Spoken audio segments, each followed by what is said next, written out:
Ladies and gentlemen, after you walk inside to my favorite temple, yeah, around the wall of the temple, there are many carving that would like to describe, or we can estimate it.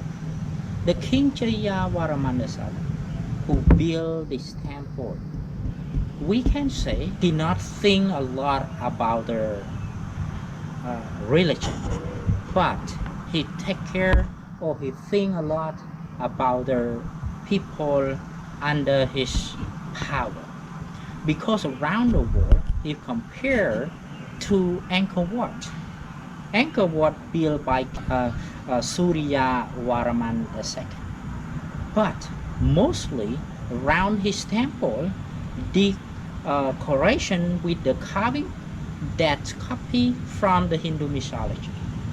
But inside the temple that built by King Jayavarman VII, around his carving, he would like to describe or decoration mostly the daily life of the people in 1,000 years before. Look at to the carving here. On my right hand side, you might be see one guy, yeah, that have been hunted by the tiger or lion. The two guys in here, that they are the team, yeah. 1,000 years before, the people in the past mostly they go to the jungle and collect the jungle fruit. So you can see the guy that have two baskets that he gotta carry inside to the forest, and he collect the fruit, put inside to this basket, and then he have to carry it back home. He would like to describe that when the people in the past go into the jungle, is very dangerous. If they are lucky, they can bring a lot of fruit back home for their family. But if they are unlucky, they lose their life. Look at this. Yeah. So the lion, the tiger, kill the guy. Yeah. So this is the daily life of the people 1,000 years before. Beside of this carving, you can see this carving they would like to describe about a group of men and women, yeah, that he go and collect the fruit or the honey, the symbol to the honey, and they carry a basket. But anyway, yeah, you can see one lion that they are hiding from this group, and the guy also hiding from the lions. In this carving, they would like to describe that the lion, even so they are the cruel animal and powerful animal, but they don't want to meet a human, and the human, they don't want to meet the tiger or the lion. If the lion unlucky, they will be killed by a group of women, of the men. But if the man unlucky, they will be killed by the tiger. So this carving would like to describe about the daily life of the people in 1,000 years before. Yeah.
too, ladies and gentlemen. I hope you enjoy my video. So inside my video, I show you some special spot that easy for all of you, that you can come and you can use my spot for take a good photo, for the remember how you journey inside the temple in Cambodia. And actually I didn't have enough spot for all the best spot. It's not only inside my video. Hope you come here and you find your own spot and the best to show the world and to remember about your journey. Thank you very much for watching this video. I hope to see you all here. If you think my video is good and you can help me to subscribe, or you can find my video next, I will be post about the trip, about the temple inside Cambodia or inside the temple park. And not only the temple that I will show you in my channel, but I will going to show you about more things in Cambodia, Cambodia food, Cambodia countryside, and whatever. Okay, thank you very much for watching this video. Please subscribe if you love my video. Thank you very much. Bye bye.